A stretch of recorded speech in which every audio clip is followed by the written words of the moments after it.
BRS వాళ్ళు మాట్లాడుతున్నారు. BRS Harish Rao for example Siddipet నుంచి హరీష్ రావు ఉన్నాడు. హరీష్ రావు ఎమ్మెల్యేగా ఉన్నట్టు హరీష్ రావు ప్రాతినిధ్యం వహిస్తున్న సిద్దిపేట కాన్స్టిట్యున్సీ ఏదైతే ఉందో అక్కడి నుంచి వెళ్ళి తాను మాట్లాడుతూ ఉంటాడు.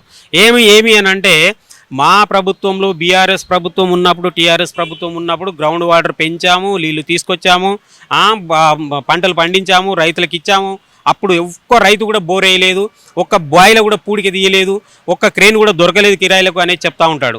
కానీ అది అట్టర్లీ రాంగ్. మీ ప్రభుత్వంలో నా బాయిలో, మా ఊర్లో మీ సిద్దిపేట పక్కనే మీ కాన్స్టిట్యున్సీలో ఉన్న నా ఊర్లో నా బాయిలో నేను తీశాను పూడిక, నేను కిరాయికి తీసుకొచ్చి పెట్టాను క్రేను. ఇప్పటికి కావాలంటే చూపిస్తాం. ఎంతోమంది రైతులు బోర్లు వేసుకున్నారు.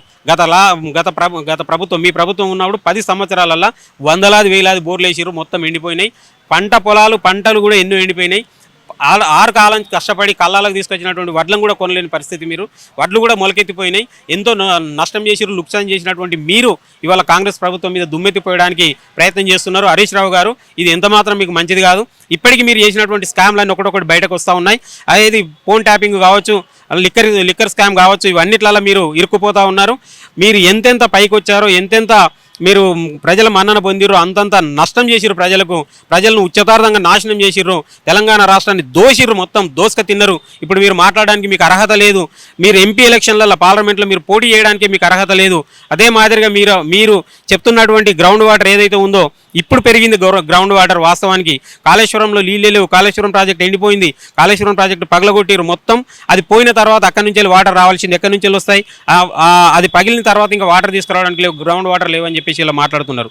ఇంకోటి, మీరు 6 గ్యారంటీలు మేము చేస్తూ ఉంటుంటే 6 గ్యారంటీలు అమలు చేసిన తర్వాత కూడా మీరు ఒక్క అభివృద్ధి లేదు, ప్రజలకు సంక్షేమ పథకం అందడం లేదు అని చెప్పి చెప్తా ఉన్నారు. ఇది ఎంతవరకు మంచిది కాదు, ఎంతవరకు కూడా మీకు హరీష్ రావు గారు ఇది అస్సలు కరెక్ట్ కాదు. ఇది మీరు మాట్లాడేది ఏదో ఏమంటారు దాన్ని, మీరు ఏమంటారు, నానప్పులు ఇచ్చే విధంగా మీరు మాట్లాడుతూ ఉన్నారు. మేకపోతు గాంభీర్యం ఇంకా ప్రదర్శిస్తూ ఉన్నారు.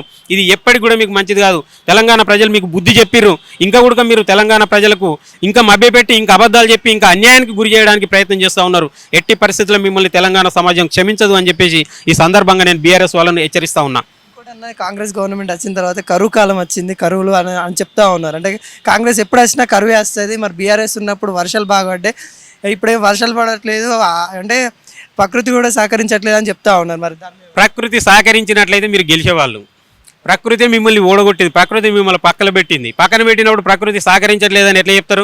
ఎండలు మండిపోతున్నాయి, రోజు రోజుకు ఎండ తీవ్రత పెరుగుతున్నది. వాస్తవానికి ఎండ తీవ్రత పెరుగుతుంది. ఆ ప్రాజెక్టులు మొత్తం కుప్పకూలిపోయినాయి కాబట్టి ఎక్కడి నుంచి వాటర్ తీసుకొచ్చే పరిస్థితి లేదు. ఆ వాటర్ సోర్స్ కూడా మేము ఆలోచిస్తూ ఉన్నాం, ఎక్కడి నుంచి తీసుకురావాలి, ఏం చేయాలని. ఇప్పటికీ పంట పొలాలు మాత్రం ఆరుతడి, అంటే నోట్లకు వచ్చింది పంట, కాయ కాసింది, ఈనింది వరి కాయ కాసింది. ఇప్పుడు తొందరలోనే ఇంకా 15-20 రోజులలో పంట చేతికి వస్తుంది కాబట్టి ఇప్పుడే ఇబ్బంది ఏం లేదు. నెక్స్ట్ దఫాకి మాత్రం ఖచ్చితంగా కాంగ్రెస్ ప్రభుత్వం వాటర్ గురించి ఆలోచిస్తుంది, ఖచ్చితంగా తీసుకొస్తుంది అని చెప్పేసి సందర్భంగా నేను తెలియజేస్తా ఉన్నా. ఇదే అన్న అయితే చెప్పడం అయితే జరుగుతుంది. కాంగ్రెస్ చేస్తున్న అభివృద్ధి పనులను అయితే ఈ బీఆర్ఎస్ గవర్నమెంట్ ఓర్వలేక అన్ని ఆరోపణలు అయితే చేస్తూ ఉన్నారని అంటున్నారు. వాళ్ళకి ధీటుగా అయితే మేమైతే పనులు అయితే చేసుకొని పోతామని చెప్తా ఉన్నారు. మరి చూడాలి ఏ విధమైన పనులు అయితే. ఇప్పుడైతే ఎలక్షన్ కోడ్ అయితే ఉండడం వల్ల కొన్ని పనులు అడ్డంగా ఉంటుంది కాబట్టి ఇంకా ఎలక్షన్ కోడ్ అయిపోయిన తర్వాత జరిపిస్తామని చెప్తా ఉన్నారు. మరి చూద్దాం ఏ విధంగా జరుగుతాయో. కెమెరామ్యాన్ సుశీల్తో అనిల్.